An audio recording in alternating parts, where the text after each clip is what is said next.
They run on it as well. And just a little passage of play at the moment. It's going the way of Central Sparks after those excellent early wickets. Yeah, Freeborn just getting her eye in, isn't she? The moment you say that, she's beaten that side off stump. Excuse me. I know I had a bottle of water with me. I can't see what I've done with it. Would you like me to fetch it for you? Oh, no, that doesn't seem fair. Well, I am closest. After this over, that would be wonderful. Thank you. And that is just launched superbly for 4. And you're absolutely right. Abigail Freeborn is looking increasingly comfortable the longer she's at the crease. They are hitting some of these balls though uppishly and just falling short of where the fielders are, so there is opportunity for Sunrisers. And that's well bowled. Pitched up. Strangled appeal for LBW.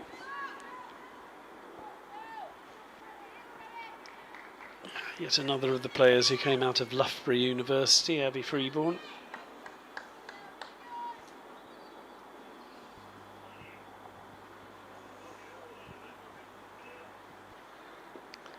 Slower ball, and it's brilliantly bowled and brilliantly stumped. Amara Kar with her second stumping. Lightning hands, and that combination does work well, standing up to the gentlish medium pace of Kelly Castle, if she wouldn't mind me saying it, but that was brilliantly done. Second stumping for Amara Kar off the bowling of Castle, and a wicket just when they needed it. Yeah, really nice, just enticing Freeborn to come forward and play at that ball and allowing Carr the opportunity to get there for the stumping as well. So that was exactly what Sunrisers needed at this point. We were just saying how Sparks were getting into their rhythm and Jones and Freeborn looking set, but again, Sunrisers managing to disrupt that partnership, and hopefully they can continue that as well. Katie George next in. Played for England. All her international appearances were 2018. She hasn't played since, but she's got an excellent record as an all-rounder in this particular format. Has a half century in T20s. Averages just over 15. Probably better known as a bowler, but does know one end of the bat from the other. 94 for 5, batting at 7. And really at this stage, Central Sparks needs someone to stay with Amy Jones, you feel. Kelly Castle, though, is in once again, and she's bowled her first ball. Kelly Castle's on a hat-trick. Katie George, the England international, is castled first ball. Sorry, Castled. Sorry about that. Couldn't resist. I've been waiting for it. And it is 94 now for 6. And suddenly a situation that was looking very dangerous for the Sunrisers. The skipper has come on. She's now got 3 wickets, is it? Yeah. Yes, I think she's taken 3 so far. 3 for 20. Excellent figures. She's got 1 ball left in her third over, and of course this will be the hat-trick delivery. And trying to keep the ball out will be Emily Arlott. What an opportunity this is for Kelly Castle at the home of Essex. Absolutely, and it's she'll be bowling to Norfolk Kings Lynn's Emily Arlott. Should have made a test debut last year, but got COVID and missed it.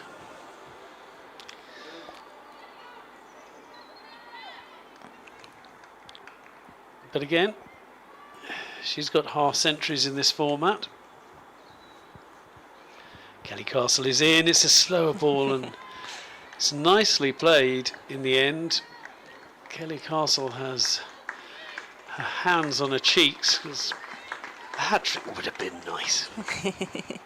She doesn't look too disappointed though, does she, with 3 wickets in this match already? But yeah, it would have been nice for her personally as well to add to it. Yeah, absolutely, because we've got Izzy Wong, of course, in this match after her IPL meme-busting hat-trick. I think we are going to see Maddie Villiers from the River End. Just as you suggested. Floodlights now on here at the county ground. Maddie Villiers has to run some way to pick up the bowler's mark. She doesn't have the world's longest run-up. Bowls quite briskly, and that is pulled away and brilliantly placed. Again, as you mentioned earlier, you feel you're in with the chance for a second because she plays quite a lot up in the air, Amy Jones, but suddenly the ball's past you and it's gone over the boundary ropes. Yeah, it's travelling with such speed, isn't it, as well, when it is dropping and bouncing. With 2 fielders over on that boundary, but not able to get anywhere near that one. Well, she moves on to 49 now, Amy Jones.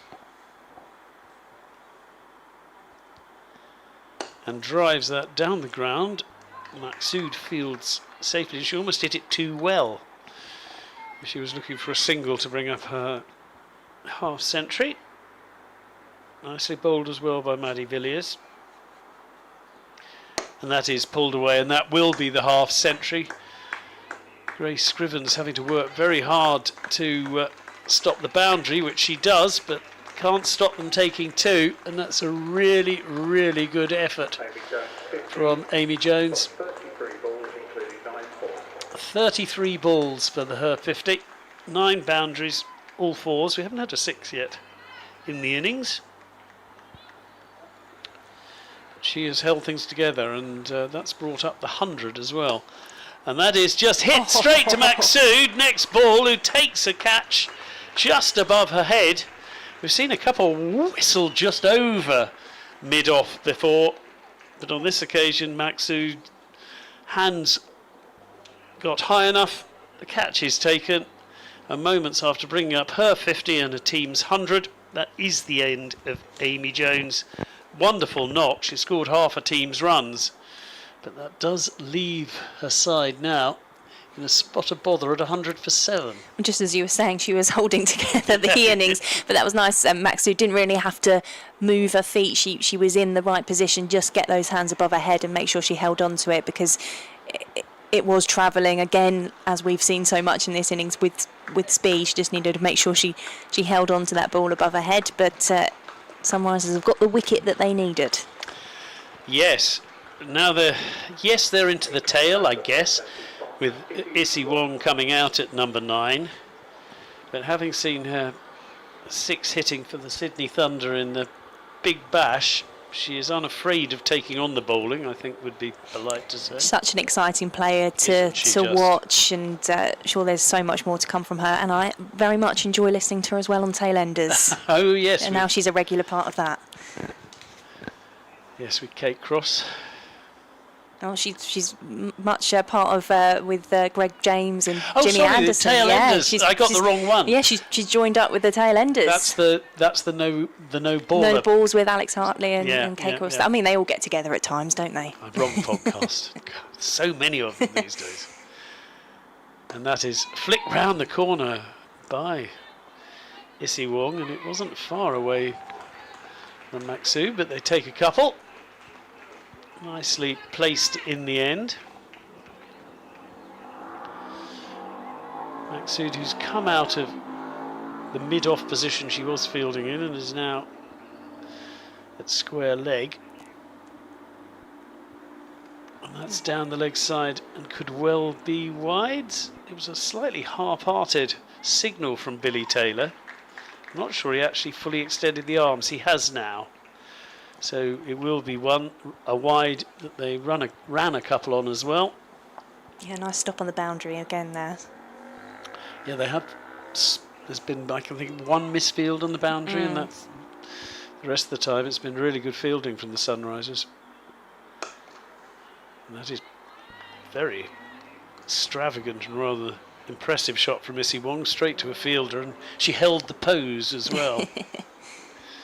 One straight off the training ground. So we have 6 overs remaining. We've got 18 minutes apparently to bowl them in as well. This is the cut-off time of 1948. Oh, you are so kind. Thank you very much. My water, as Victoria has managed to...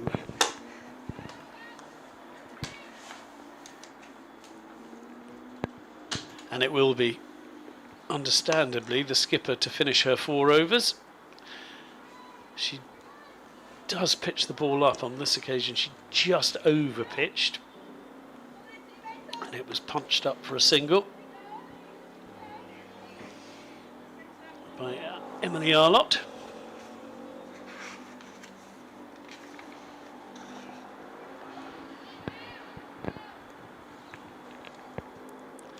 He really does qualify as an all-rounder.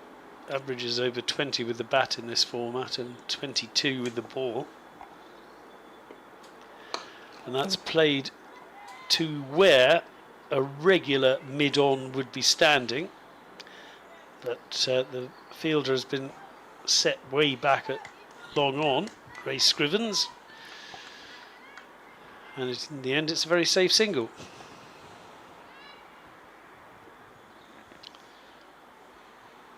These two need to stay a little while if Central Sparks are to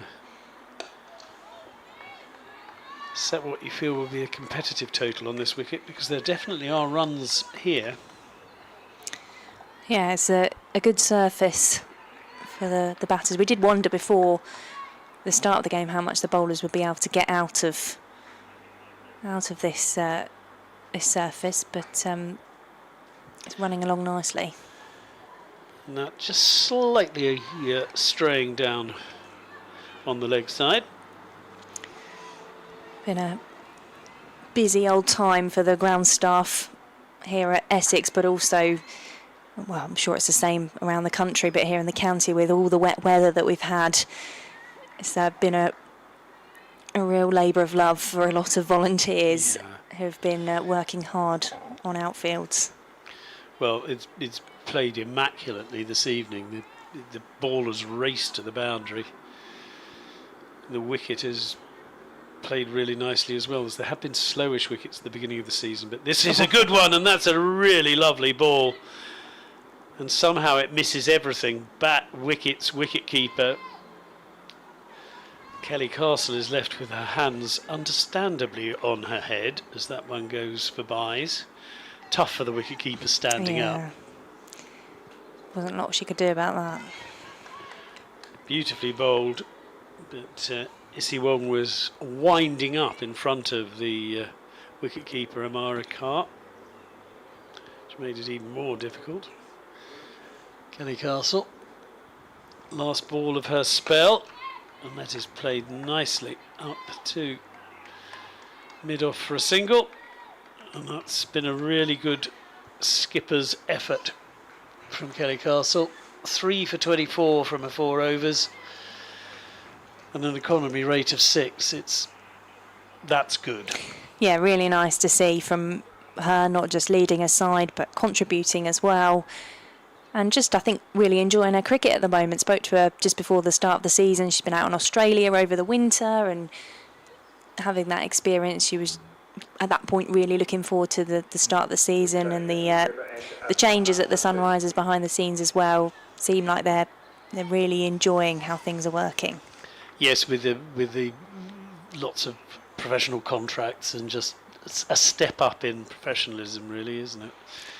Well, it is Maqsood, whose first over was a little bit expensive, but there were still a couple of very good deliveries in said expensive over. Be interesting to see how she gets on now. Oh, and absolutely beautifully bowled.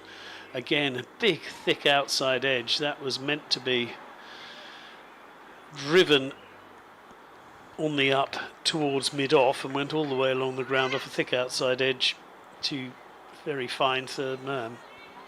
Got back for 2.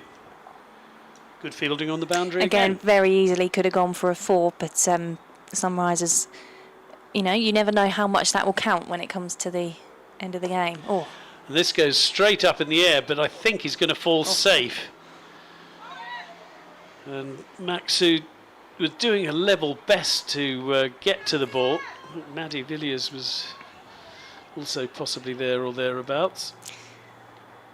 Yeah, I think they just needed a call there. They both went for it, and you can understand why they hesitated, because you didn't want any kind of nasty clash, but perhaps they both slowed down a bit there and one of them could have got underneath it. Issy Wong gets away with one. And that's nicely played off the back foot. Very much waited for that one. Did Arlott. But again, there's just the one there.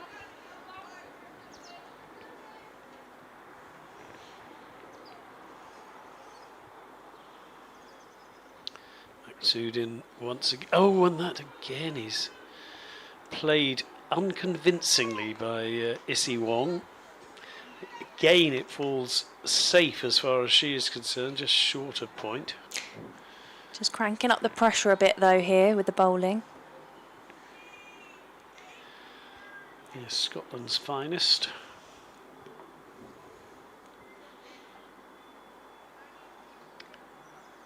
Issy Wong decides that the shoelaces are part of the problem. Scotland's finest. We've had Ireland's finest, Bangladesh's finest, all Peru's here in finest. the in the last couple of weeks here at Chelmsford. Oh yes, of course, yes.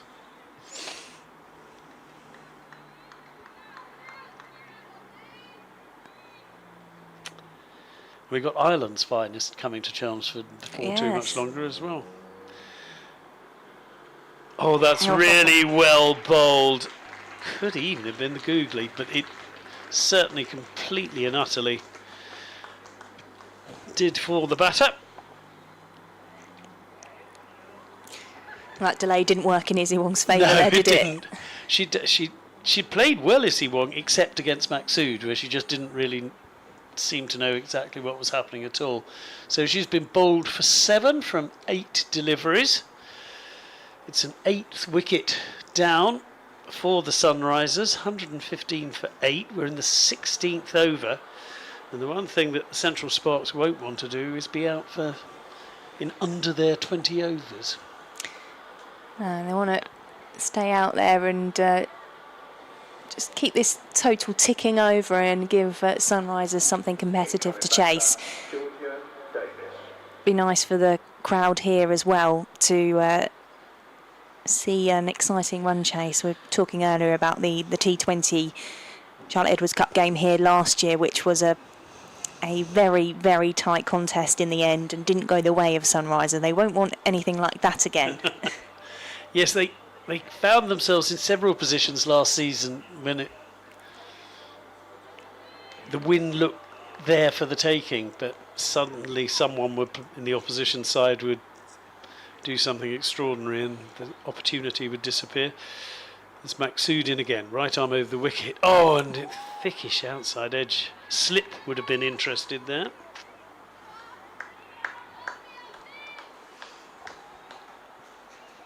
As it is, it's a very good over from Maxud.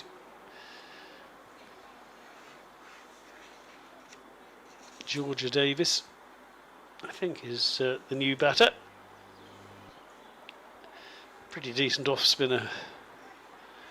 Spin bowler herself, she's offy rather than a leggy.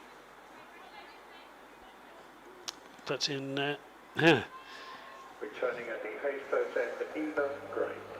So Eva Gray coming on. No, she's in generally her T20 career, she's got a bowling average of 12.5. So and also played for the Trent Rockets in the 100. And she's the top wicket taker in the Rachel Hayhoe Flint Trophy this year with 12 at 10.5. Anyway, how can she help aside with the bat? Exactly. at the moment it's those skills that are required. High score of 44 not out, average of 15 with the bat.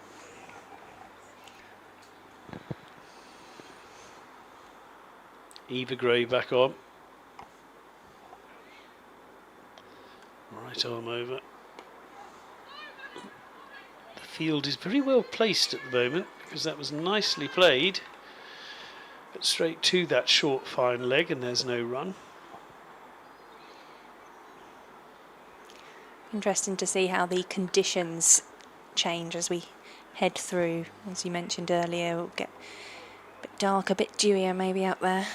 A little colder as well, as that's shorter, punched on the back foot, but straight up to Maddie Villiers, who second time stops it. Again, no run, so she's played some very nice shots so far.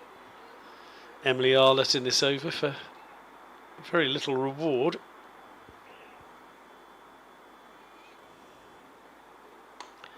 And that's, in the end, the least good shot she has played so far by a distance.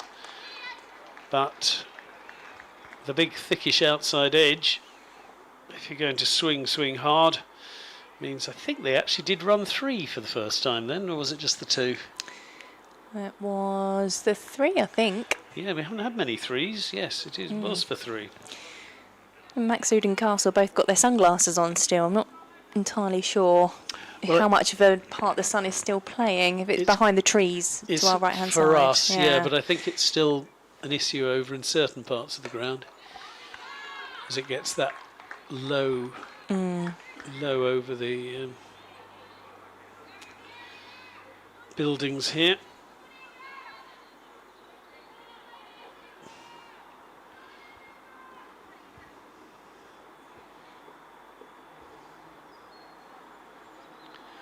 Eva Gray in once again, and that's just helped round the corner.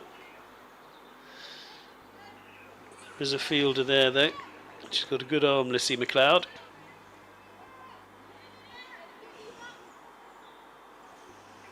And they take a single. Really, these two just want to see out time now, don't they? If they can score at 5 singles and over, that would be the correct way to try and approach this, I think. Yeah, looks like what they're trying to do with the defensive shot. Absolutely. It was well bowled, but it was very much the forward defensive from Emily Arlott. That is the end of a decent over from Eva Gray, who has 3 overs, 0 for 19 so far. Maxud, after going for 13 in her first over, took a wicket and only conceded 4 in her second, and they were largely outside edges. And it is Maxud, understandably, to continue.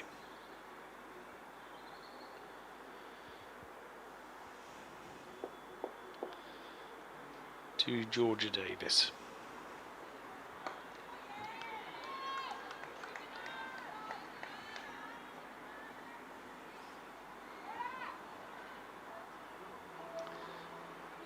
You're on the back foot to play that.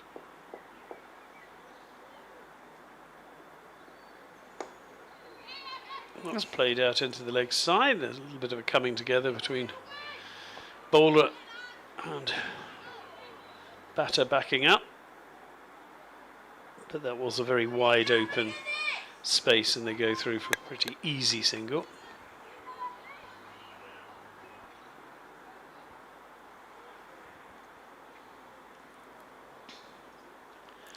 Beautifully bowled again. Wasn't the world's greatest sweep shot, but even so.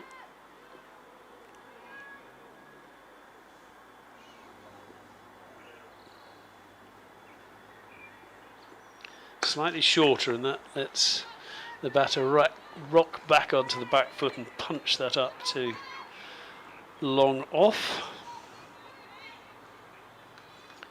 Nicely played in the end from Emily Arlott.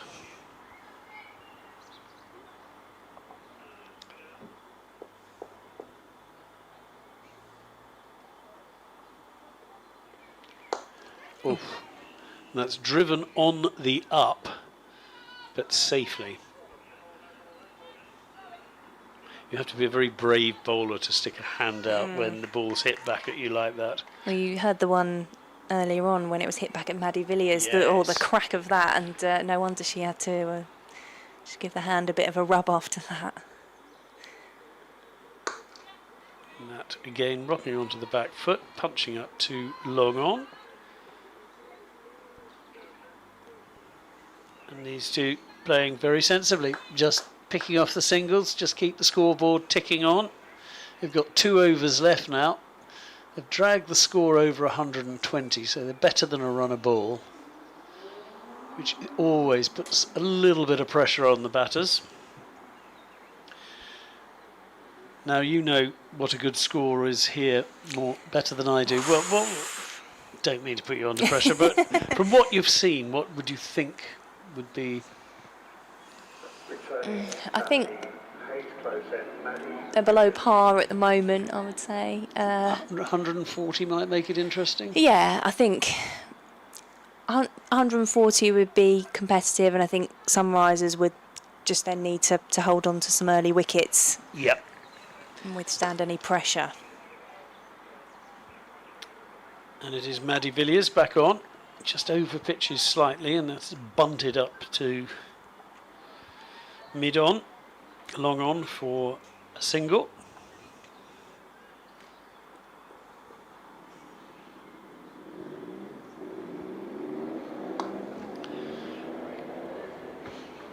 Further singles as she rather overcorrects after over pitching. That's slightly on the short side. Good backing up from Kelly Castle ensures that no overthrows, which would be annoying at this juncture in the 19th penultimate over of the innings. Yeah, they've been so tight with the fielding, don't want to lose that now. Again, it's a full bunger, and that is punched up, and that's gone for 4. It was really well hit, but Maddie Villiers will be cross with herself. Yeah, you just saw a scuff her foot and give the ground a bit of a kick in frustration at that, because she knows what she needed to do with the ball in this over, and it hasn't paid off for her there. No, she gave Emily Arlott the chance, and full toll was taken. And this is swung round the corner straight to the fielder, who clings on superbly in the deep. And what a good catch, as it ended up being pretty low down by her feet. Yeah, good reaction as well from Maddie Villiers with the ball to get Arlott to play that shot, and then, like you say, it was dropping just in front of the fielder, and she got down on the dive and stayed in the hands.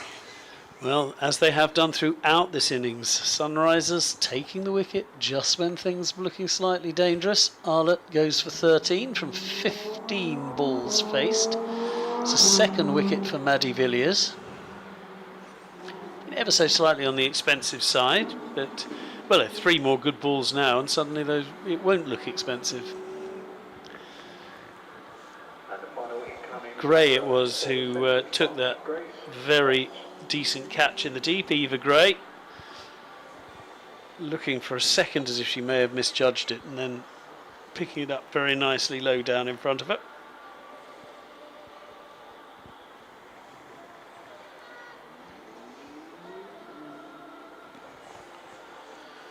Grace Potts, the latest central spark to come to the wicket. Just 20. She plays that defensively.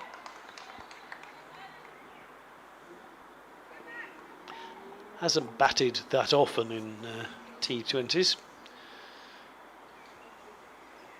It's a high score of 12. That's played nicely though out into the leg side. They think about 2, but once again the fielding is good. The throw was a little bit harsh on Amara Carr, but once again Kelly Castle was backing up behind her. The strike has been pinched. I think Grace Scrivens might be coming on for the final over. Interesting.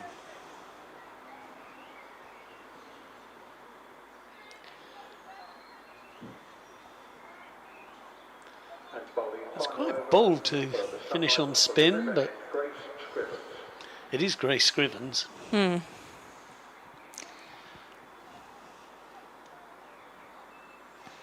She made the first breakthrough, of course. 131 for 9. Final over of the Central Sparks innings after they were put in by the Sunrisers. And that's just short enough to be able to be played off into the leg side. Again, a 2 is discussed, but a 1 is taken.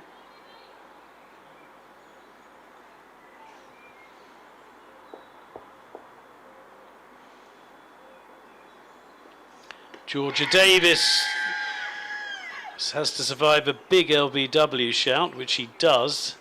They go through for the leg bye. Grace Scrivens is asking why it wasn't out, which is fair, excuse me, umpire. I think Billy Taylor explains his thinking, but then because everyone was appealing, the fielder who came in who might have been able to effect a run out had no one backing up, so kept the ball. And that is just shortish and leggish and played round the corner. It's well fielded in the end, and they go through for 2. Very well fielded, the throw from the deepest part of the ground. Yeah, lovely sliding stop there from Maddie Villiers.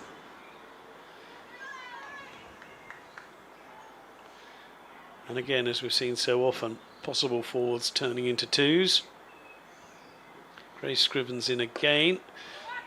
Has to check her shot a little, but she plays it into the open spaces, and if they're gone, there were probably 2 there, but in the end they only go for the single.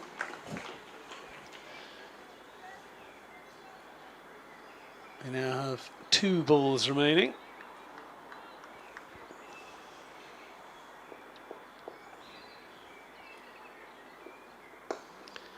Again, it's played out into the leg side.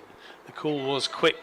I think there's 2, and now I feel actually for Grace Potts, because Georgia Davis was saying quick, come on, let's get 2, and then she didn't move. Yeah, there was indecision at the end where Davis was, and I think if they'd have both said, "Yep, let's go for it," they would have made the 2 there. But yeah, you can't really afford that kind of hesitancy when you're trying to rack up the runs at the end of the innings, and they fall short of the full 20. By a ball, all out for 137 with 1 ball remaining, and it was Potts in the end who was run out for 5. Davis made 4. The Sunrisers, having put Central Sparks in, will probably be pretty pleased with that. There were a couple of moments earlier on in the innings where maybe they'd have hoped for they'd be chasing nearer 120 than 137 that they'll now require, 138 that they'll now require to win.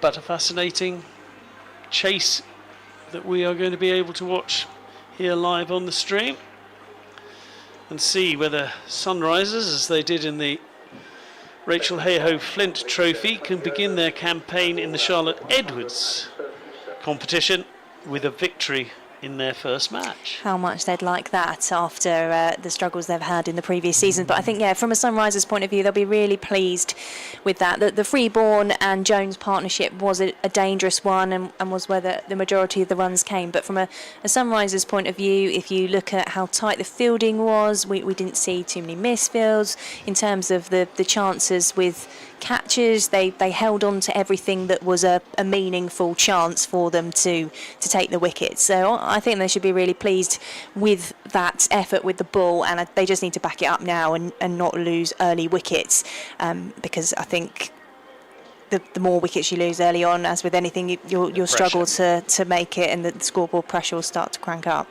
Absolutely right. Well, my thanks to Victoria Polly, who has been dragged into the commentary position. She just came here on a bit of a busman's holiday, and then gets dragged in to have to talk about cricket. Oh no, it's nice to join you. Thank you very much. And Amy Jones top scored with an excellent 51 in that total of 136 for 9. Maddie Villiers 3 for 28, but Kelly Castle with 3 for 24. At one stage she was on a hat-trick as well. Probably the pick of the bowlers. But join us again soon as we see whether the Sunrisers will be able to chase down the 137 that they need for victory.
Oh, the floodlights are now casting their four-way shadows from the players out on the pitch as they become stronger than the beam rays from the sun.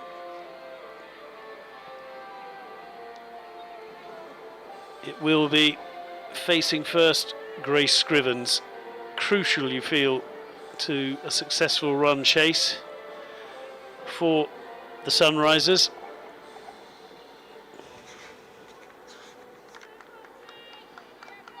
Opening the bowling from the Hayes Close end of Central Spots, Grace Potts.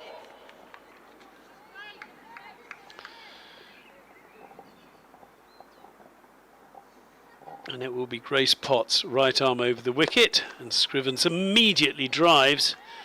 Decent stop in the covers, ensures that it's only a single. For a second it looked as if it might get through.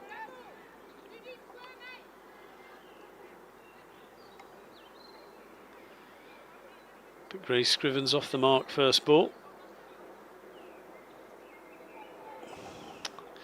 The two Graces, Grace Potts and Grace Scrivens, but now it will be Lissy McLeod to face.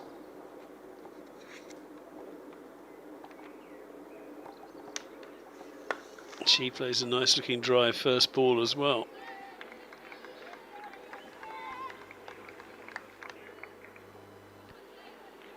Got a high score of 82 in T20s.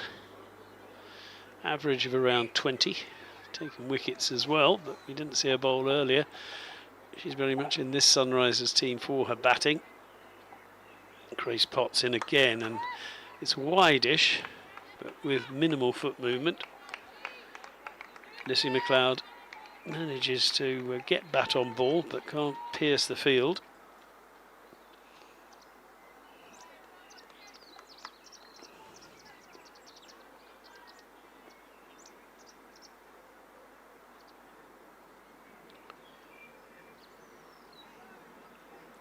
Potts in again and finds the outside edge. It was nicely played in the end from Lissy McLeod. She kept soft hands, and so the ball went largely along the ground.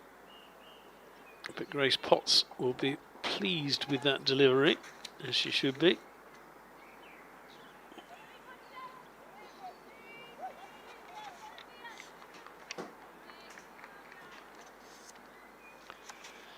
Just 20 years of age. Best bowling figures 4 for 36, average just under 28. In once again, and Grace Scrivens is rather scrunched up on the crease on that occasion. Nicely bowled. Plays for the Manchester Originals in the 100.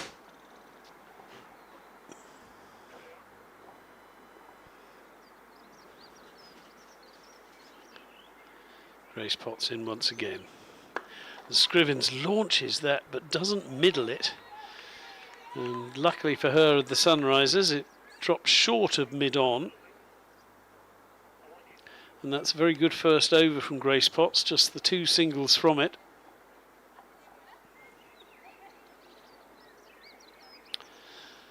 And that means that 136 are now required from 19 overs.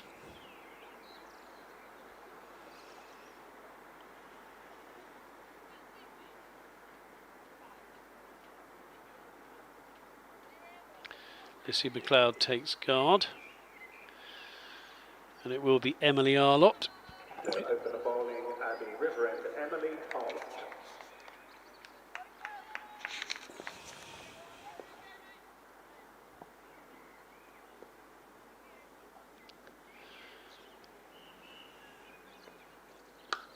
Quicker than a lot of bowlers, but that's just a little bit on the short side. It's swung around well by Lissy McLeod, but there's a fielder out there and they do well to keep the batters down to just one. It's Issy Wong who was the fielder. She had ground to cover, and the throw needed to be good to keep them down to a single, so it will be Grace Scrivens now who faces Emily Arlott.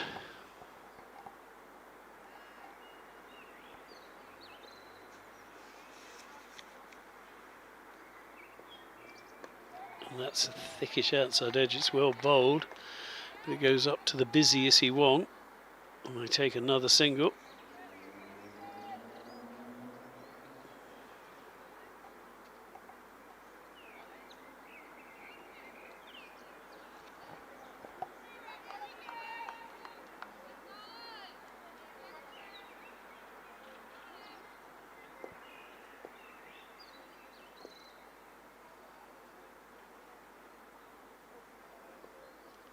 That swung around the corner nicely, and that might actually find the gap this time. It does, even Issy Wong can't cut that one off.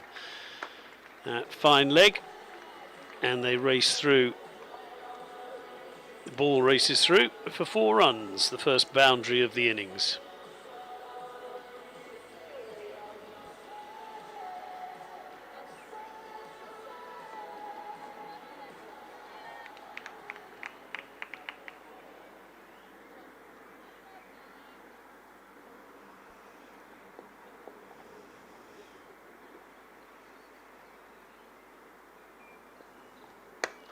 It's another nice shot, excellent bit of fielding at mid-wicket, keeps them down to a single. Lovely stuff from Katie George.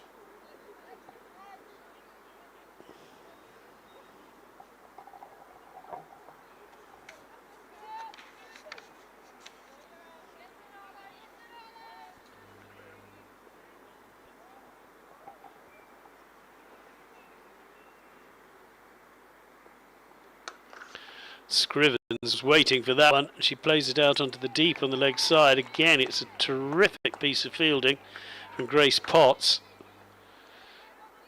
Superb fielding.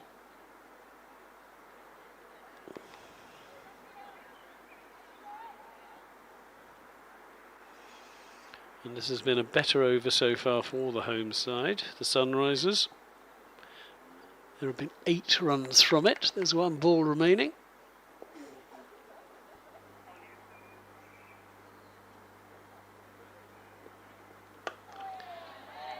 That is a very correct forward defensive from McLeod.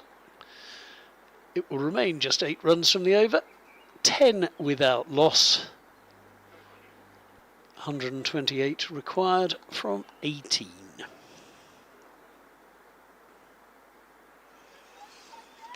Two batters meet in the middle for a chat. Issy McLeod currently outscoring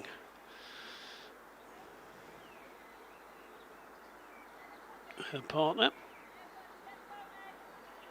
Grace Scrivens.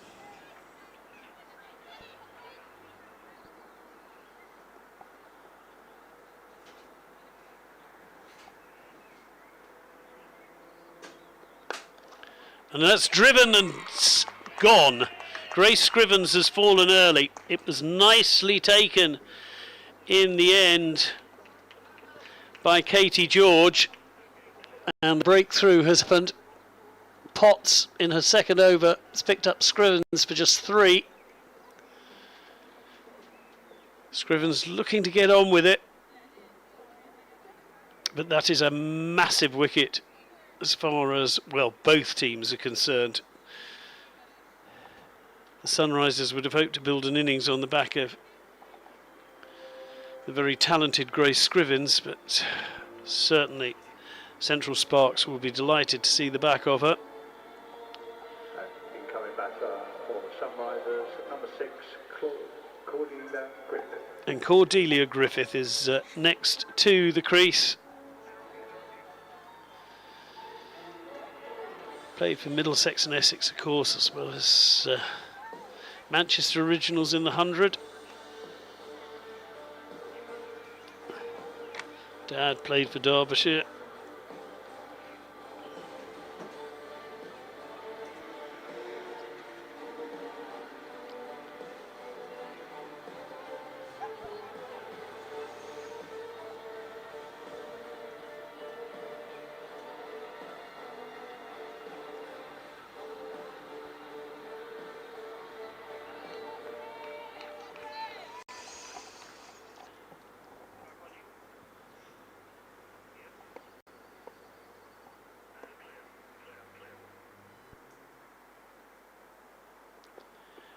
And Grace Potts ever so slightly over pitching, and Cordelia Griffith can get off the mark.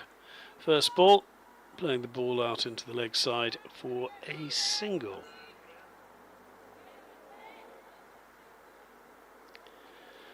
It was a decent catch from Katie George.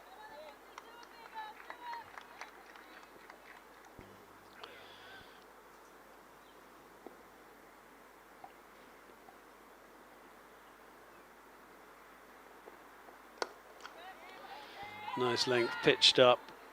That is the right length, so we've seen so far in this match for the quicker bowlers. And the attack-minded Lissy McLeod has to rein it in and play it defensively.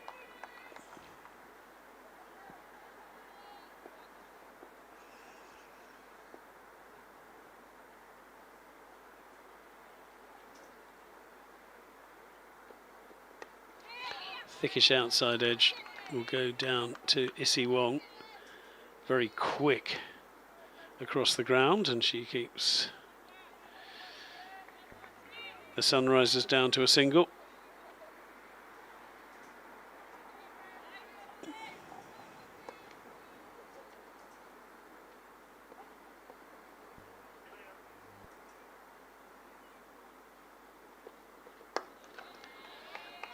Grace Potts draws the respectful forward defensive from Cordelia Griffith.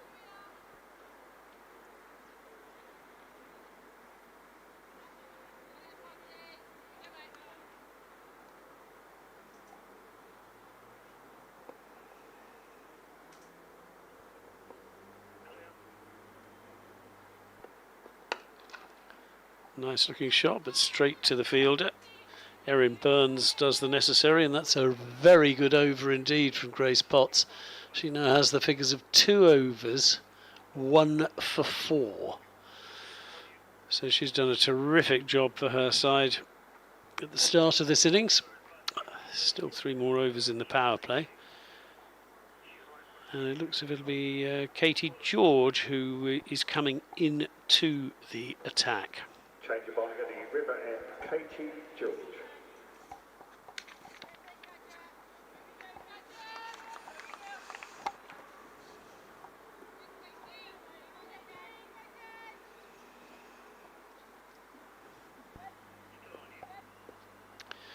Just adjusting the field ever so slightly.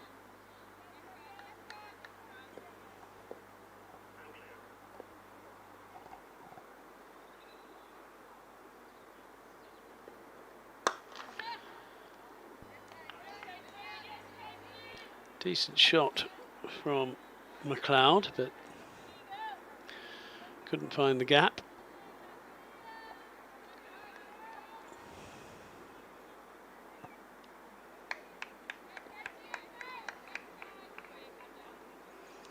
Best figures in T20 of 3 for 3. Katie George plays for the Welsh Fire in the 100. Just strays onto leg stump, flicked round the corner. It will only be a single because the electric Issy Wong is running in from the boundary. So fast across the ground.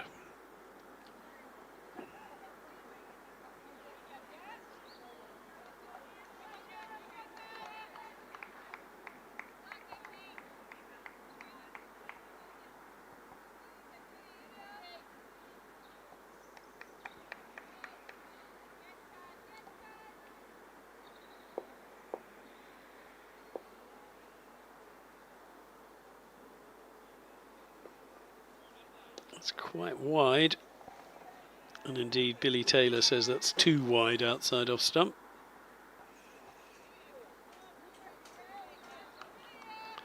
So bonus run and ball as far as the Sunrisers are concerned, which they can do given the slightly sticky start they've made.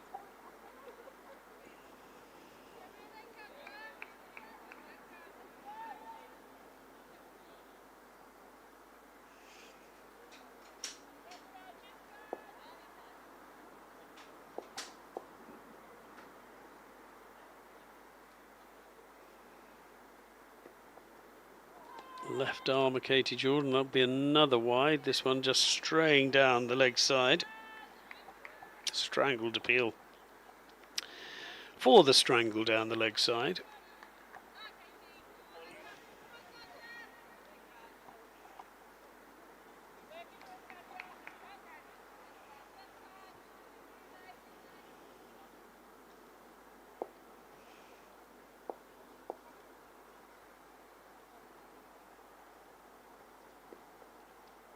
Down the leg side again, this will be another wide, and at the moment Katie George struggling with her line.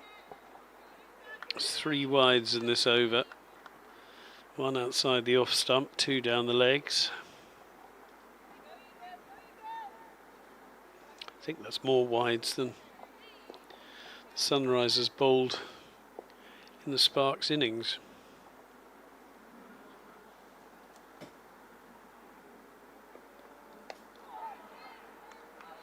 No, I'm wrong. There were 8 wides. And that is on the stumps. Played away for a single.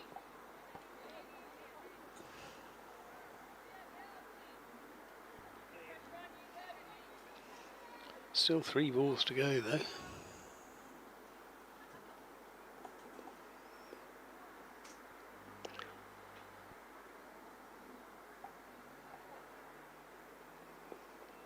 Short. Issy McLeod's on it.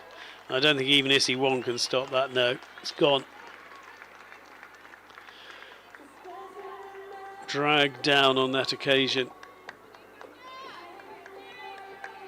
Katie George, and very quickly on it was the batter Issy McLeod. Much needed boundary as far as the Sunrisers are concerned.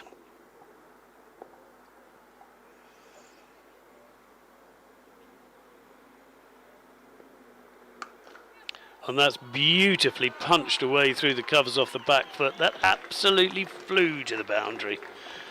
That is the shot of the innings so far from Issy McLeod. Back-to-back boundaries in this desperately difficult over as far as Katie George is concerned. Isn't getting any easier.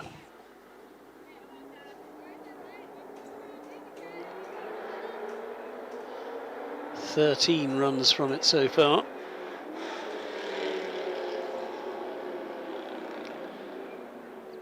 As we combine a bit of motocross with the cricket.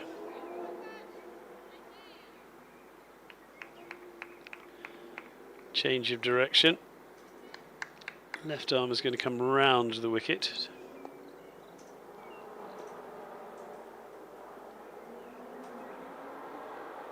Short. And is it an edge? It's eventually given. Well, that decision to come round the wicket proved a very good one indeed, as far as Katie George was concerned. Issy McLeod can't believe it. She was just finding a form. She's now gone for 17. Both openers are now back in the pavilion. McLeod goes for 17 off 14 deliveries, 3 fours in that knock, including 2 sumptuous fours in this particular over. But after 3 wides, 2 boundaries, this eventful over finally comes to a close with a wicket. And the Sunrisers 25 for 2 now, after 4 overs, requiring 113 from 16 overs.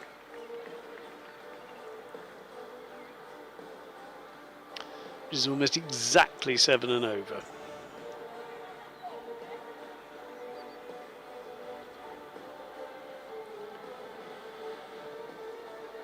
Samara Carr, the wicket-keeper batter who's coming to the wicket to join Cordelia Griffith.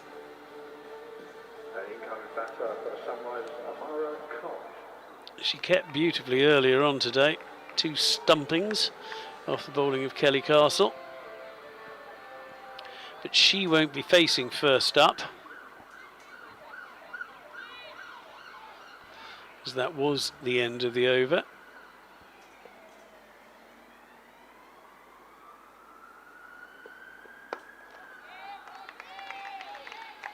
Lovely length and line from Grace Potts again. Full. Nothing Cordelia Griffith could do to attack.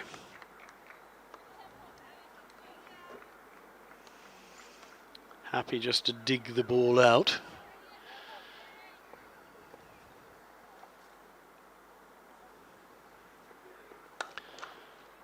That's a better looking shot, but straight to the fielder, Georgia Davis.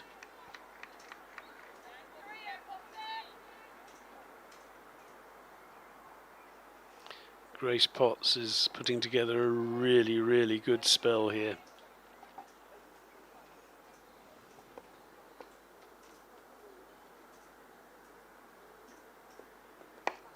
This time, though, it's been picked up superbly by Griffith. Oh, and a bad piece of fielding in the end from Amy Campbell, who looked as if she'd got round to stop the boundary and then almost rugby past the ball over the boundary ropes. In the highlights package, you won't want to see too much of that one, I don't think. Cordelia Griffin will be pleased.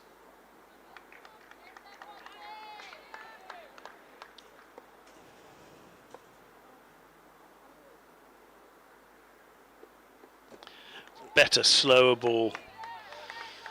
Really nicely bowled.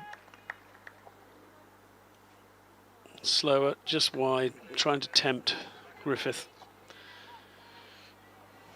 It goes through to the wicketkeeper.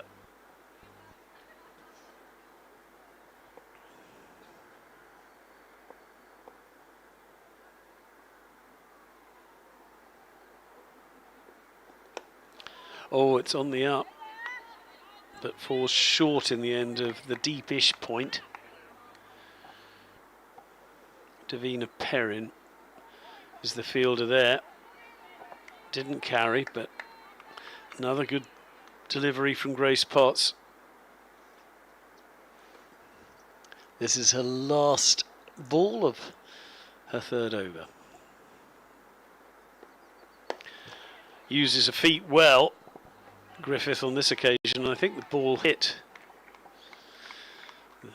batter backing up at the other end, but they managed to get through for a single.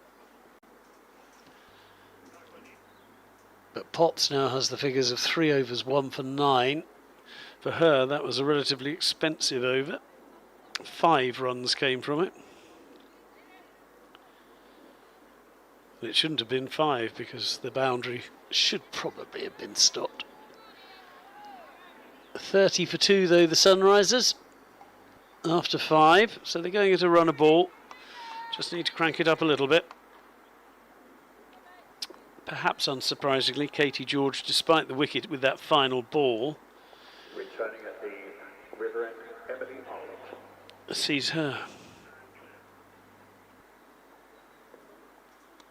one over burst come to an end as that swung round the corner as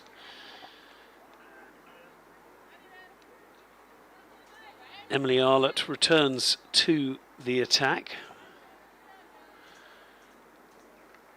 In the end, Katie George has to be pleased to stop the ball and keep the runs down, fielding rather than continuing to bowl. Oh, it's a good ball, and there's a fence outside the off stump. For a moment, the bowler was interested. Griffith tempted into that one. Well bowled again.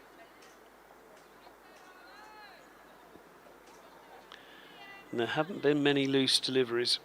A couple in that Katie George over. It was smashed away by Issy McLeod, but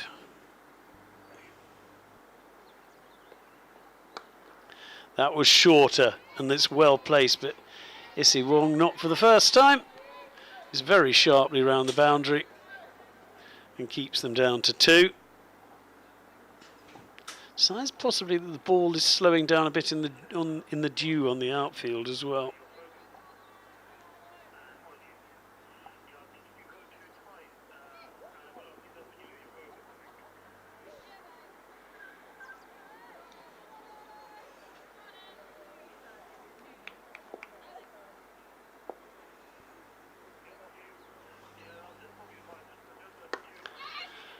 Arlott is tucked off her pads by Griffith. Good running. They both committed to it very quickly.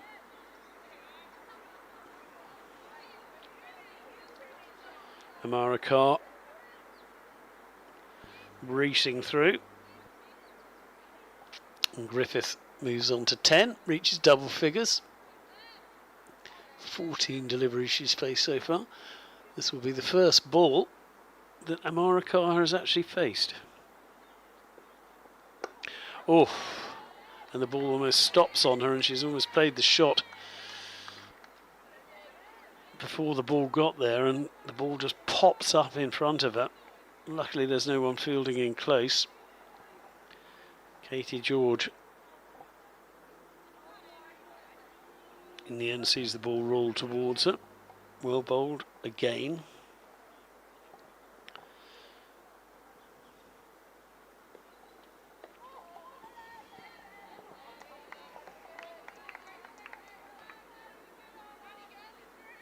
She has bowled well, Emily Arlott. What's the end of her over? She's now bowled 2 overs for 11. And the Sunrisers just 3 off that over. That is the end of the power play. 33 for 2. Central Sparks after 6 overs were 40 for 3. The end of the power play, Sunrisers 33 for 2. And the new bowler at the Hayes close end is Izzy Wong. Well, just when you think the pressure might ease a little bit, on comes England's and many other teams' Izzy Wong. Right arm over the wicket. And that's a full toss. Griffith is on it very quickly, and we were very close to our first 6 of this match. Ball bouncing just inside the ropes, but it's 4. Extra pace of Izzy Wong if the length isn't quite right. Can help the batter, and it certainly did on that occasion.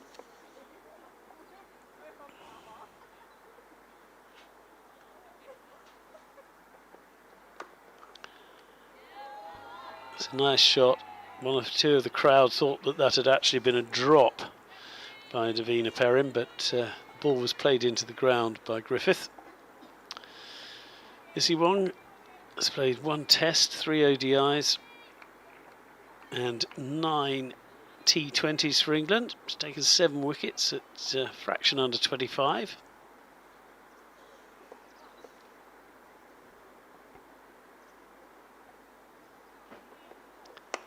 That is fullish and driven beautifully by Cordelia Griffith, and because Izzy Wong isn't out on the boundary doing the fielding on this occasion, Georgia Davis is. It just beats the unfortunate Davis, and it's 4 more for Cordelia Griffith. Lovely, lovely shot.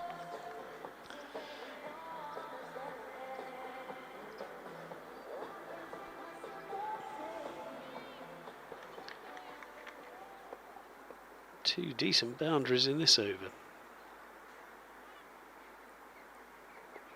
Wong short at that time, and just swinging around into it is Cordelia Griffith, and she's got a lot on it, and it will just be the 2. It's a good save in the deep in the end, but without seeming to hit the ball terribly hard. So close to another 4. Cordelia Griffith will be very pleased with the way things are going in this over, getting the scoreboard ticking along. Izzy Wong just trying to find her right length, which she does on this occasion, and that is just dug out by Griffith. Goes around the corner. In fact, it's a leg by, signalled by Sue Redfern, and that will mean that Amara Carr faces Izzy Wong for the first time.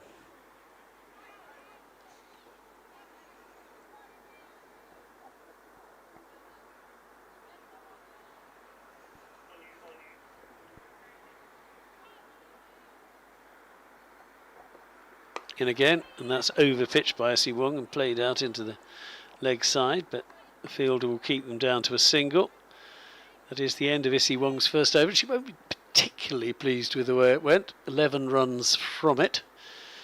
The score moves on to 45 now for 2 from 7. Griffith has 20 off 19, and Carr is now off the mark on the third ball she faced.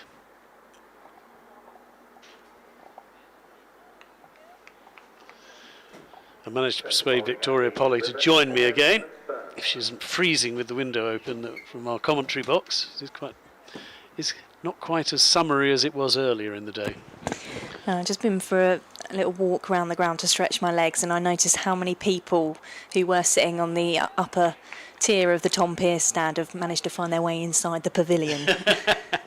Very wise, very wise. I'm impressed with the players, though. Most of them are in, not even in capless T-shirts, some of them. And oh no, actually they're not. They are T-shirt. There are sleeves, but they're almost skin-coloured. The short sleeve shirts. And with spin for the first time in this innings, and a decent delivery too by Erin Burns. That rather surprised Amara Carr.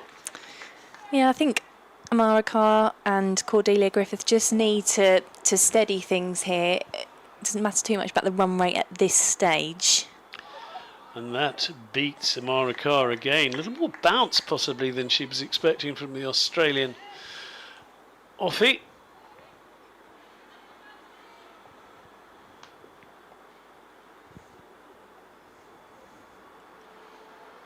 And that is just dropped down in front of her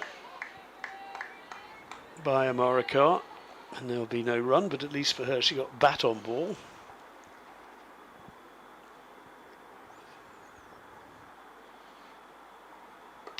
That slightly slower ball and was picked off well by Amara Carr, who's very quick across the ground.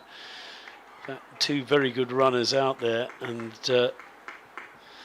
they make sure that they get 2 from that one. There's been some really nice shots played so far in this innings, the earlier ones from McLeod, and then Griffiths just a couple of overs ago as well. They're placing these nicely.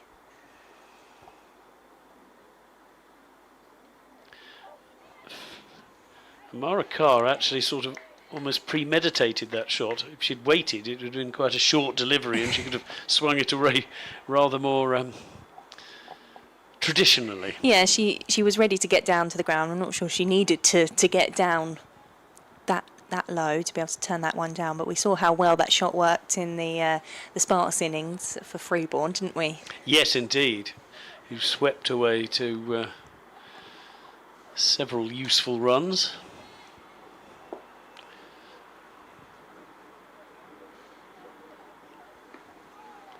That's just played out in front of her by Cordelia Griffith. It's off the leg. They go through for a single, and that's a very good first over from Erin Burns.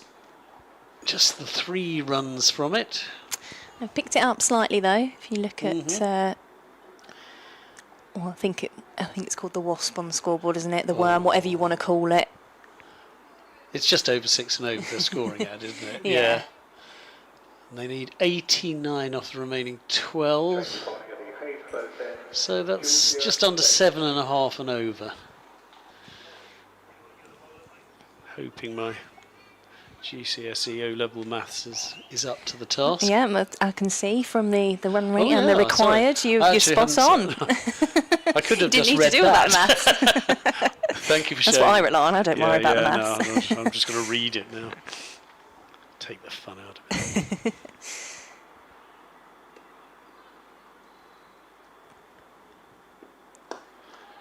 Nice loop on this occasion from Georgia Davis.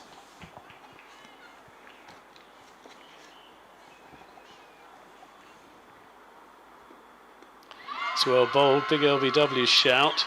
They like it, but luckily for Cordelia Griffith, Sue Redfern doesn't. Unmoved. And hers is the opinion that matters.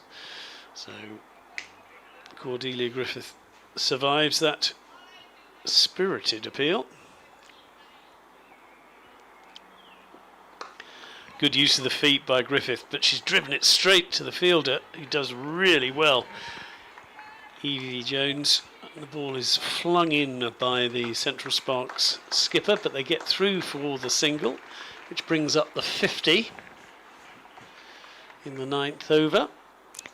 It was a good aggressive shot, and it was aggressive fielding as well to return the ball quickly. Trying to use her feet now, Amara Carr, to put the spinner off their length a little. But it was a good response from Davis. Carr waits this time and cuts it away nicely. But out to the willing Issy Wong, it should only be a single, is only a single. She really is a terrific fielder, as well as everything else she can do. Yeah, she's got it all, hasn't she? I didn't see the best of her with the bat tonight. Yeah, and the first over she bowled wasn't probably up there amongst her best either, but Griffith waits for that and punches it off the back foot. Didn't truly middle it, which is why they had time to trot through for a single. And I have to say, these two are running better than anyone else we've seen in this match so far. They're turning ones into twos if at all possible, taking the quick singles on at every single opportunity. And they're going to need to, because the boundaries are proving quite difficult to come by. But Griffith is still trotting along at the best thick end of a runner ball. Car 5 from 10. Yeah, those twos could prove to be very important. And they've still got wickets in hand, and that's crucial at this stage of the match as Erin Burns continues. Griffiths this time looking to use her feet to the Australian, who doesn't bother with removing the cap for bowling purposes.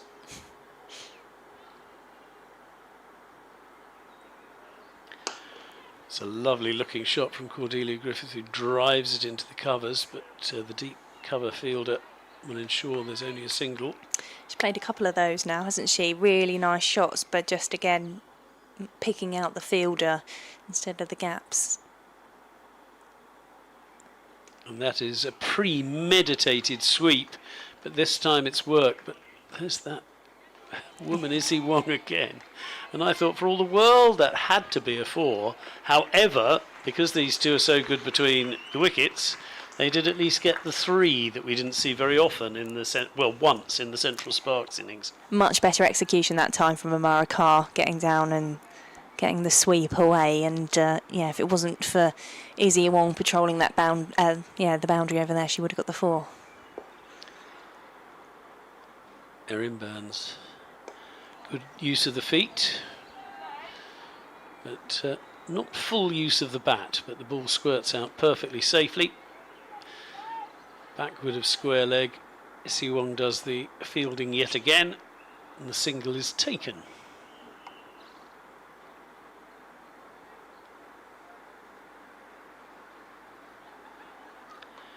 That's cut away straight to the fielder, and they run, and that, if it had been a direct hit, that would have been gone. And it was very close indeed from Davina Perrin, I think, who was out there. Well, they've been quick with those singles, but not that quick. And I think, yeah, had it been a direct hit, and maybe Amy Jones had taken it more cleanly as well with the catch, we could have seen the end of this pairing. Well, they're now putting 2 people out for that, into that one backward point, 1 point. So they obviously see that as an area that the Sunrise is looking to score at. This is Rock's time. Rock's back onto the back foot, punches it into the covers for a good single. That is the end of Erin Burns' latest over. We're now halfway through the innings, requiring 138. The Sunrisers are 59 for 2. So they need another 79 in the next 10, which even with my maths, I don't have to look at the run rate required, is a fraction under 8. So nicely set up, this match. Griffith playing very nicely indeed, 25 from 28. And Carr just beginning to score a little swifter herself as well.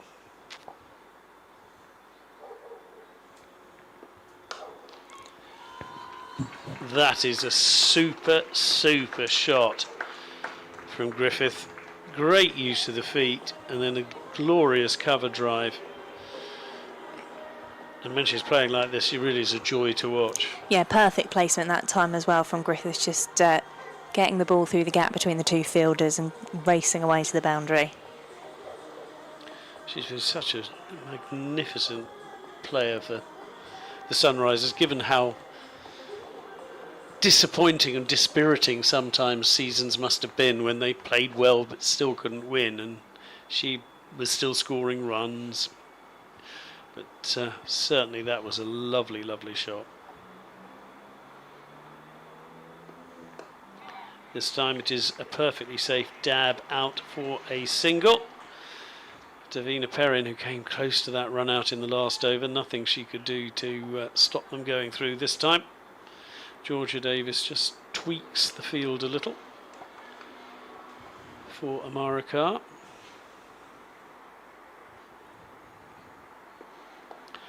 And Carr again plays the premeditated shot, just lapping it over a shoulder. Thought about two, but this time, I think wisely, we're seeing it was Davina Perrin there, thought maybe one would do. Yeah, I didn't catch that as cleanly, just looped up in the air that time, but she wants to score those runs quickly, doesn't she? And she has a plan to the spinners as well, doesn't she? That is how she's going to play this. Nicely bowled, though, on this occasion, and Griffith has to treat it with the respect it deserved.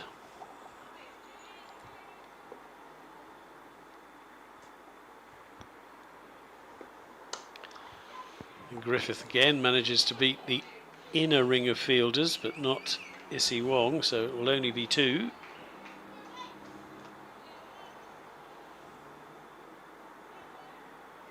Someone else that, although hasn't played for Essex in recent years, grew up around Essex, played club cricket in Essex, Cordelia Griffith, and I remember talking to her last year on Around the Wicket about how pleased she was to be able to play some of the Sunrisers games here at Chelmsford. Oh, and that's well bowled, but in the end Griffiths got enough on it to ensure that runs came from it, but you could understand Georgia Davis's frustration. But it's two more to Cordelia Griffith, who's just pushing down the accelerator a little moment. 34 from 33. That was a good over. 69 from 11. The run rate coming down a touch. And a good over as far as the Sunrisers are concerned. They just have to keep it going. Yeah, and it's important they've got that experience of Griffiths and Carr there to be able to steer things through this part of the innings. Well, Katie George, after that interesting first over, with wides and boundaries and wickets, is going to have another go from the river end. But this time she is immediately bowling round the wicket, which is where she enjoyed the success with the 9th ball of her first over. And that is rapid, but nicely played by Amara Carr. Backward a point for a single.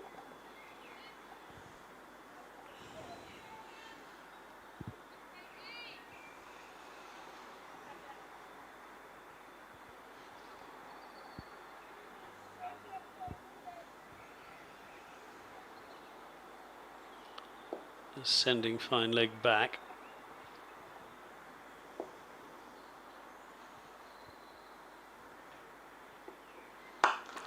And Griffiths has managed to bisect the two fielders with a baseball shot down the wicket. A little bit high up on the bat, but she managed to place it. So it was safe. Yeah, it didn't look that close from here, but the reaction of a couple of the fielders, maybe from our angle it was closer than we thought, or they just getting excited about a half chance. Yeah, very much a half chance. It was in the air, wasn't it? It was played in the air, which always gets the bowler excited anyway. And that is a glorious shot by Griffith, who uses that extra pace of Katie George to just guide it backward of square for 4. That was lovely to watch. All she needed to do was just show the face of the bat to that. It just trickled off and away for the boundary. And the 50 partnership comes up off just 45 balls, and Griffith has 38 of that 51. She's very much been the senior partner, but Amara Carr's role crucial. She's made sure that there are wickets left for the charge for runs later in this innings.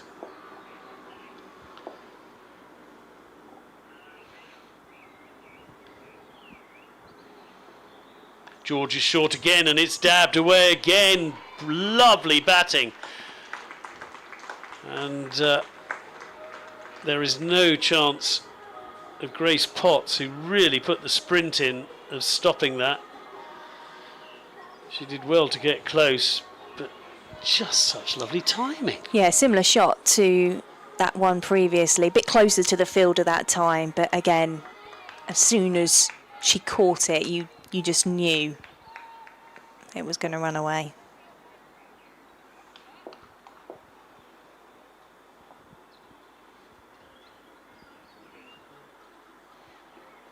George this time has just turned round into the leg side, and if they'd really gone, there probably were 2, but I think Amara Carr, well, how many balls left of this over? Just the 1. She's probably happy that if she can't score off this, then at least Griffith, who's beginning to accelerate at the moment, will be on strike. Yeah, they don't need to overdo it at this point, do they? They're keeping things going nicely.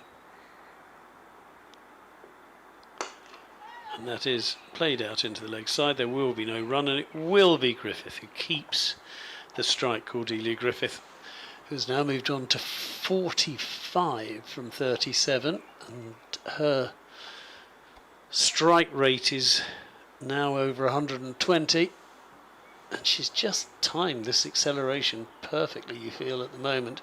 Long way to go though. Still another 57 required. Yeah, it's not dissimilar to what we saw from Sparks and Amy Jones in their innings, and the cameo appearance from Abigail Freeborn as well. You just need some risers to push on that extra bit further and make sure that they are getting closer to that target. Well, there's a real throw of the dice now for Eve Jones, the skipper. She's put on the very impressive Grace Potts for what will be her final over.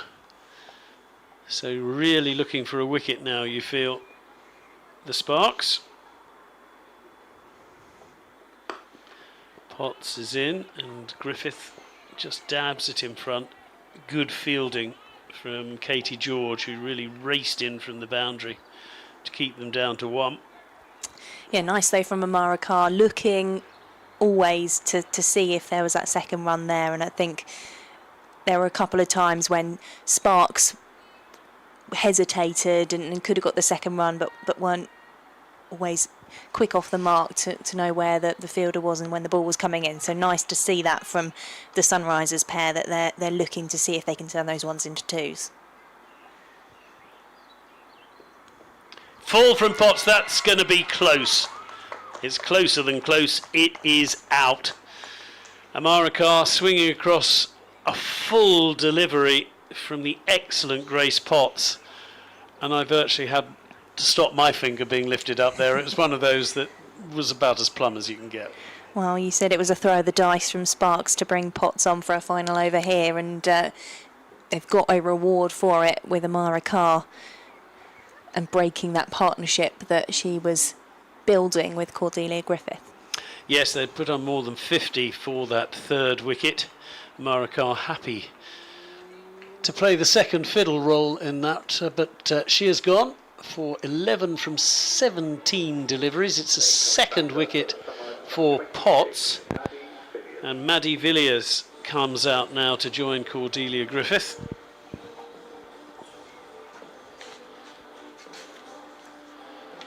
And they can certainly do with the best of Maddie Villiers with the bat now, the Sunrisers.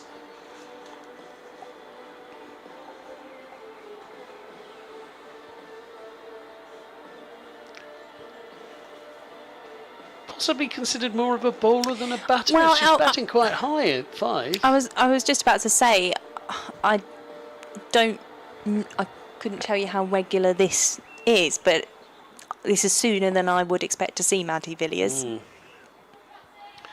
But Maddie Villiers it is, who's come out at 5 to face. She does know how to bat. Yes. As we see, with a glorious looking cover drive that beats the fielder in the covers. Issy Wong will sweep off, but what a way to get off the mark. Nice timing, nice shot. Really nice shot. I do like a nice cover drive, and that really was a nice cover drive. Nice one for the cameras. Indeed. Again, just short of a length, and this time played defensively.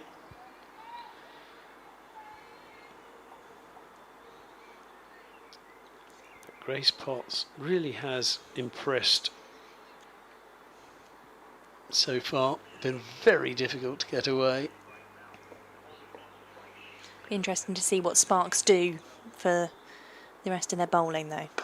Yeah, of which there are just 2 overs. Well, 2 balls, and there's now just the 1 as they take a quick single.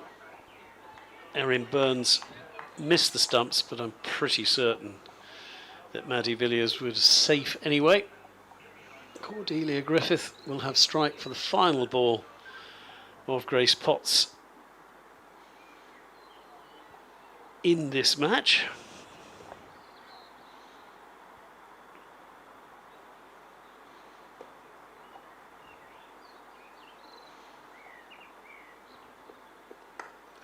And Griffith happy to just see Potts off, but Potts doing what her skipper wanted her to do, breaking that partnership, taking the wicket, and she finishes with the wonderful figures of 4 overs, 2 for 13. Yeah, really impressive start to the tournament for her. I'm sure Sparks will be pleased with how she started with the ball.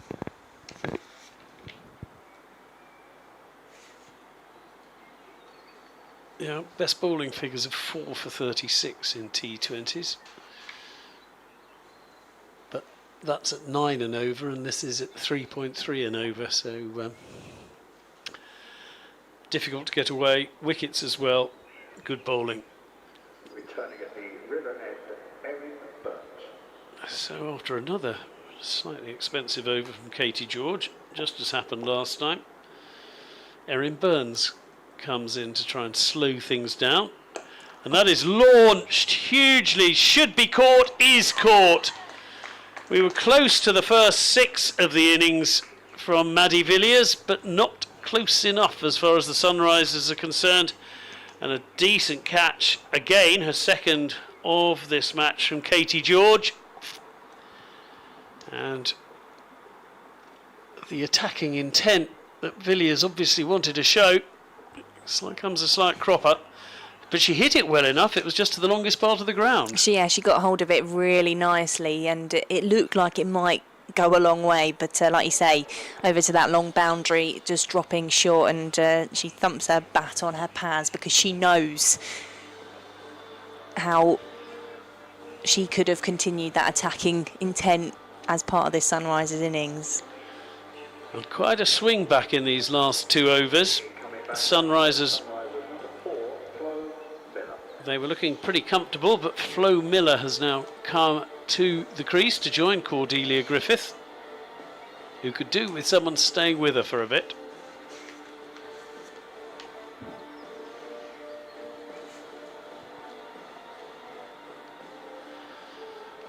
Just 19, Flo Miller. She pressed in the field earlier, I have to say. She's got a 50 in T20 cricket. Averages just over around the 20 mark. She could do with some runs now. Absolutely. This could go either way, you still feel, this match. Erin Burns in again. This time it's played rather more defensively to Abigail Freeborn. Shortish mid-wicket, and they just take a single. They don't take a single, there's no run. Wishful thinking. Yeah, exactly. And this is turned round, and this is going to be tight. But well run in the end by Cordelia Griffith. I thought halfway down the wicket, I thought she was in sorts of trouble. Yeah, Flo Miller was intent on getting that single in there, and Cordelia Griffith really having to stretch at the end just to make sure she was home. Yes, almost was straight to Grace Potts at short, fine leg, but in the end, Cordelia Griffith put the afterburners on for the last 5 yards. Plays a very nice looking shot down the ground. It will go straight to Emily Arlott, fielding at long on. And Griffith will have to wait a little bit longer for her possible half century.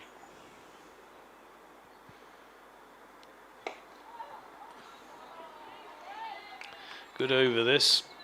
Started with a wicket, been difficult to get away, Erin Burns. The Sunrisers having to regroup really after those 2 quick wickets. It's a nice use of the bottom hand to flick the ball away wristily for a single. But she pinches the strike. Miller from Griffith, who's still 47 not out from 40 deliveries. But yeah, those 2 overs just changed the momentum of this match. Yeah, it could be a very tight game again here at Chelmsford.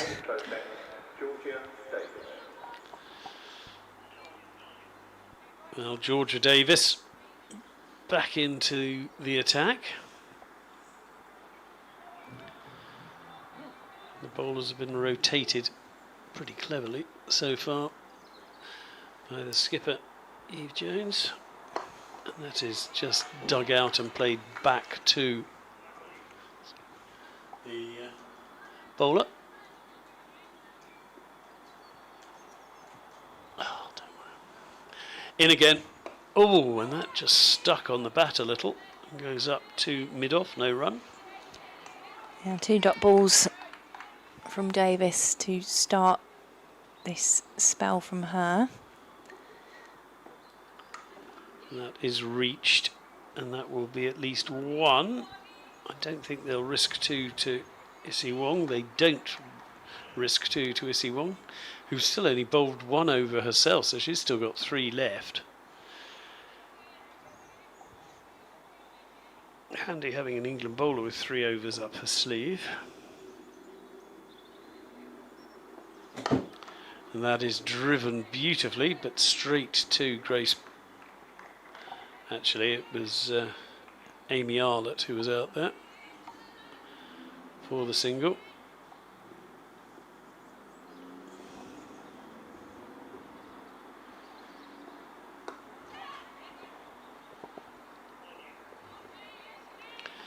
She does use the bottom hand very well, doesn't she, Flo Miller? Nurdles the ball around. Yeah, and she waited as well.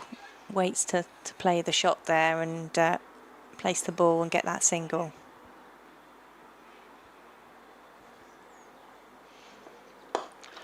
It's well driven, but 1 bounce straight to the fielder. It'll only be a single. That'll take Griffith on to 49. That is the end of a good over from Davis. Her 3 overs have only cost 17. Burns has taken 1 for 13 from her 3 overs. Really, the only expensive bowler has been Katie George. Everybody else has bowled pretty tidily. Yeah, and Sparks will be happy with that. They haven't been able to get rid of Griffith, but they've had those quick wickets in the middle of the Sunrise's innings, and they broke that partnership with Amara Carr as well, which will be important for them, and that run rate is just creeping up. The required run rate for Sunrise is just creeping up to make things a bit more difficult into the last 5 overs. So Emily Arlott back into the attack, has bowled 2 overs for 11 so far.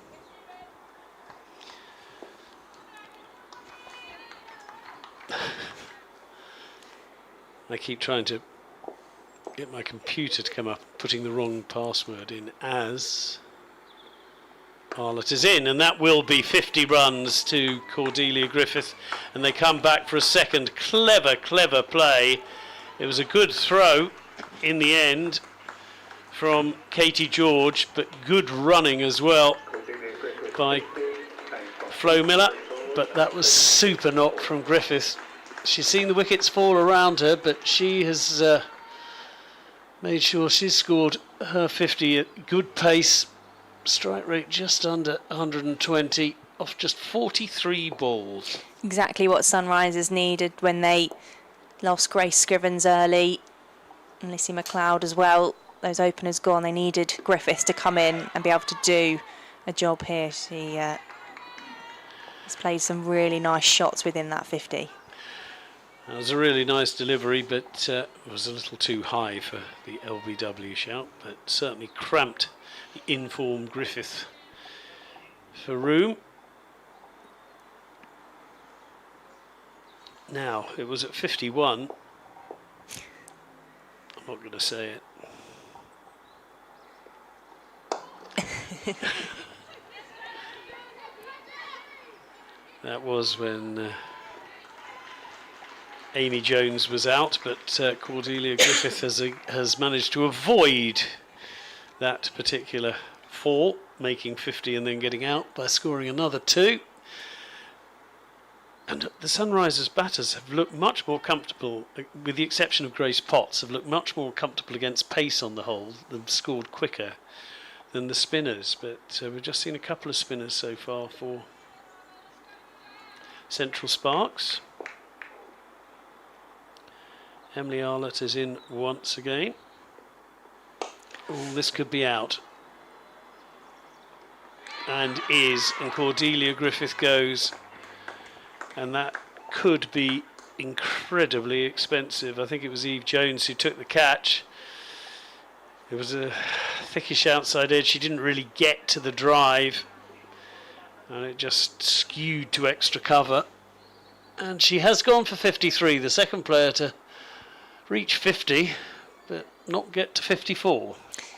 Yeah, it feels unfortunate as well for Sunrisers that the 2 shots that we've really seen up in the air that have looked like they could go a really long way have been the ones that have been caught, whereas we saw that quite a lot in the Sparks innings where they were able to hit it on the up and manage to drop it safe. So you can understand why they're trying to do that, because they need to get the runs on the board. But yeah, a big loss is Cordelia Griffith. Yeah, it's a shame. You'd with these kind of chases, you need someone to almost to see the team over the line. And I know she had to take on the responsibility of the hitting as well, but it was a shame she couldn't stay there and others take the risks, really. But we do have Joe Gardner coming out to join Flo Miller.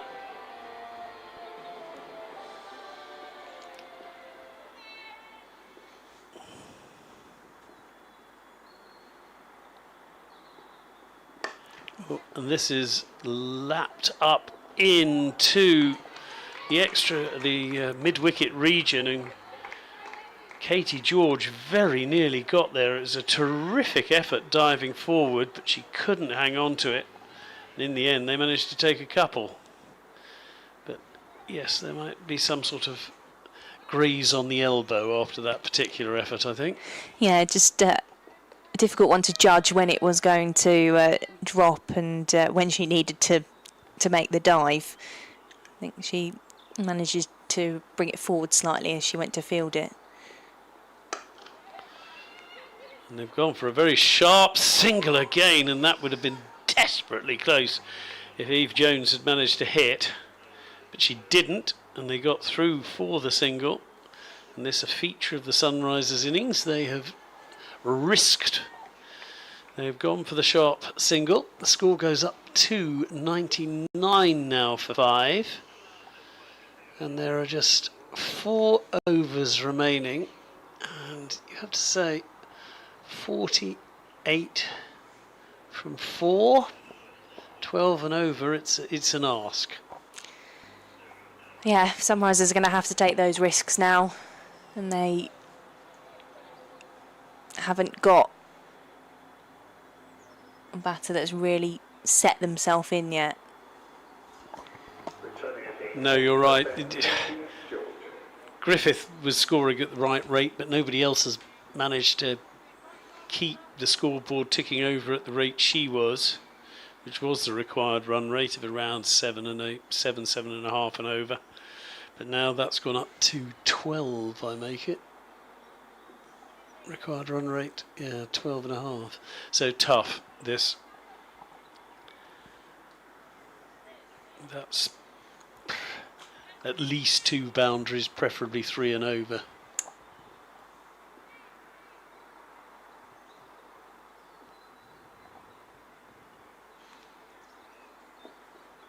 Oh. And Katie George is switching ends. So I don't think Issy Wong's going to complete her overs. Interesting decision. Katie George has gone for 25 in her 2 overs.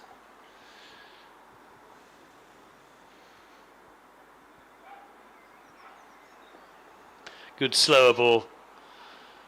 And it gets a little, I think, inside edge, and they think about 2, but unfortunately Flo Miller slips on the dew, trying to turn for a possible second, and they can only take the 1. And this is the trouble with batting seconds. Vicky. 100 runs up. I was just thinking about, I think Emily Arlett's got 1 more over, so whether we might see Izzy Wong. No, probably no. Probably bowl 1, maybe 2. But it will be Katie George. And that really wasn't middled and is driven straight up to the fielder, and this run rate is getting increasingly lengthy. Interestingly, I'm wondering if they're just slightly behind the time. Cut off at 21:18. It's 10 minutes past at the moment. Because Katie George is running back to her mark. And that is slapped up to extra cover, and there's the world's silliest run out.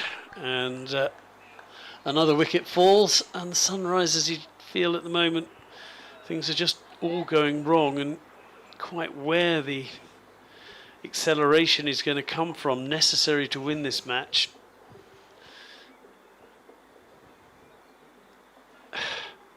If they're both gone, there was half a chance of a single there, but I don't think batter backing up was even looking for a single. No, there wasn't any kind of movement, was there at all? So Flo Miller goes. Joe Gardner didn't really seem to be looking in that direction. Eva Gray comes in now. Incoming batter for the Sunrisers, number 10, Eva Gray.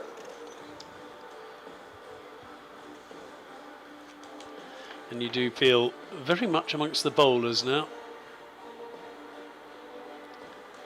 Yes, Eva Gray has an average, a fraction under 10, a high score of 22. It's a big ask to smash England internationals all over the ground now for the necessary runs. Yeah, the required rate up to 11.4 now. Scoring at 6. Katie George to continue. Oh, that's a good shot. What a fabulous hit that was. That was the closest we have come to a 6 in this match so far. Yeah, just bouncing inside the rope. But yeah, nice shot. It's what we saw Maddie Villiers and Cordelia Griffith try to do with their shots that saw them dismissed. But no, Sunrisers will take that. Yeah, Eva Gray immediately. First ball launches back over England bowler for 4.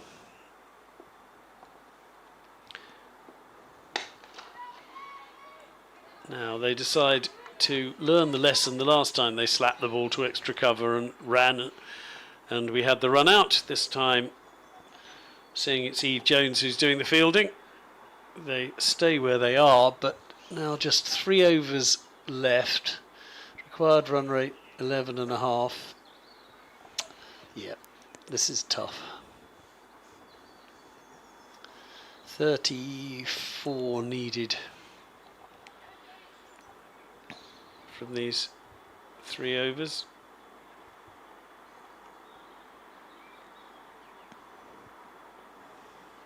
And still no Issy Wong.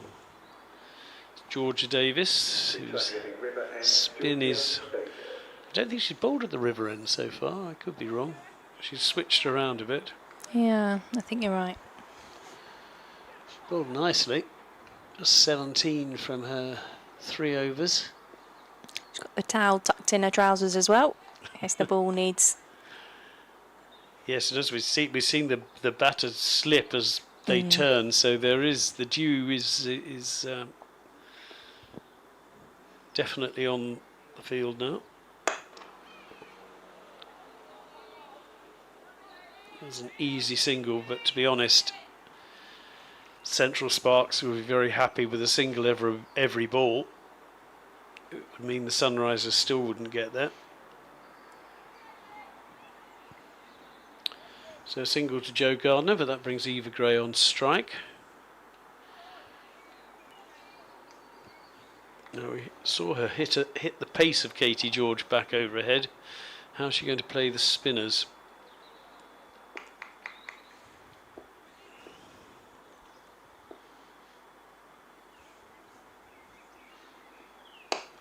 Much the same way, but I think this could be caught and is. Erin Burns made that look very easy. Eva Gray had to go for that, but fine when you're trying to hit the quickest bowler back over their head. The speed of the bowling will help you hit the ball further, but you're having to generate all your own pace from the spinner and just falling short. Yeah, it's like you say, something that Sunrisers are having to do at this stage of the game with where they are and how long they've got left. Kelly Castle in. A top score of 75 in T20s, average of 16. So. Yeah, actually, I was surprised not to see her a bit earlier. Maybe they're holding her back for just this. Batting at 9, the Sunrisers skipper.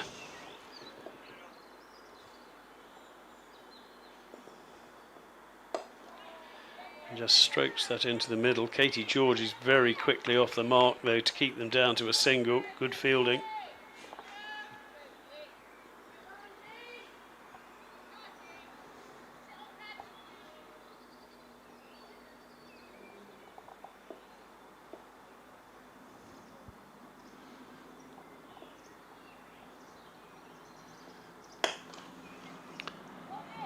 Will only be a single again. And Jo Gardner looks a bit disappointed with herself. Yeah, you could see in her body language there as she took that single. She knows it's not enough. And this is helped into the onside, but short of Erin Burns at long on, and they can go through for an easy single. But just the 4 singles from this over, not really enough. Can something big happen off the final ball? No, possibly 2, but I think it looks more like a 1. They talk about 2, decide not to, quite rightly, but just 5 from that over. It's a really good spell by Georgia Davis. 1 for 22 from her 4 overs. Excellent bowling from her. Gardner 7 not out from 7, Castle 2 not out from 2, and well, still another 29 required from 2 overs.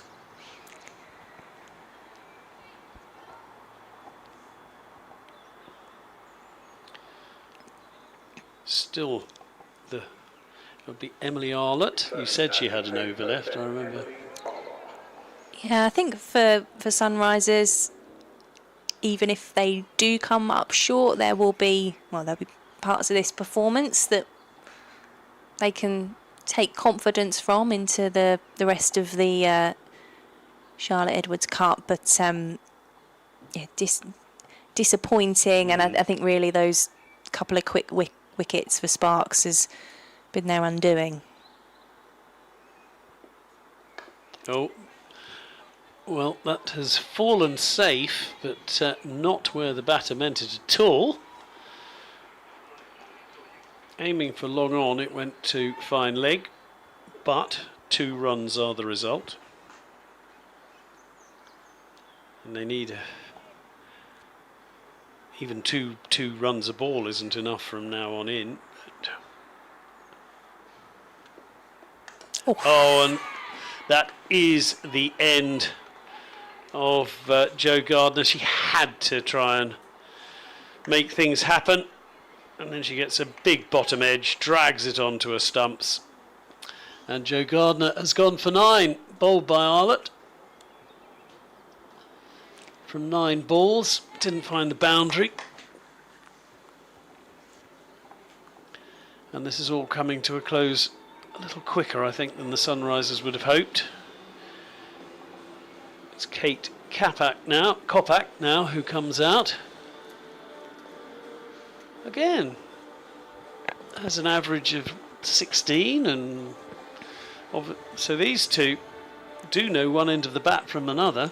Yeah, I'd really like to see Sunrisers take this right to the end. We saw Sparks that 1 ball short in their innings of making the 420. I think for Sunrisers to take this chase right down to the wire, no matter how far away they are from the target, I think is an important goal now. Yes, for themselves, yeah, absolutely.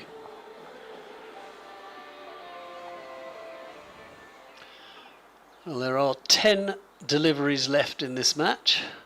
2 wickets for the Sunrisers.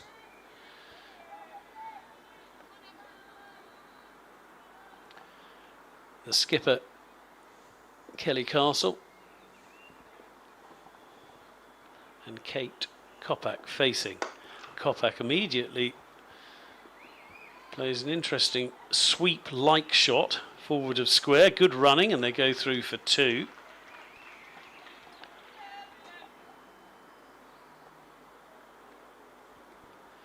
But it's that kind of inventive batting that will at least keep them a little way into this chase, if you know what I mean. If they can get 2 every ball, at least. Yeah, I don't know how much of it she meant, but she won't mind. And that is slapped straight to mid-off again. Not every textbook on cricket has that particular shot, but it worked. No, we're over the timings as well now. So will that cost? I don't know quite exactly what the rules are as to what punishment that might bring. Oh, it's a full toss that Kelly Castle, she'd almost, if she'd waited, it was there to be hit, but she'd already gone outside off and was trying to swing away to leg, and the full toss just clattered into a leg stump. And there goes another wicket, and Kelly Castle has to go for 2 from the 3 deliveries she has faced, and the score now 114 for 9. Yeah, she just, as she's walking off, was just practising the scoop over the shoulder, and like you say, sometimes those premeditated shots won't come off. And just as we were saying, with 2 balls left of this over and then 1 more to come after that. Really would like to see Sunrisers ride this one out. Well, let's see if they can. A lot of pressure on the number 11. Though she's worked really hard at her batting, Abtahar Maqsood.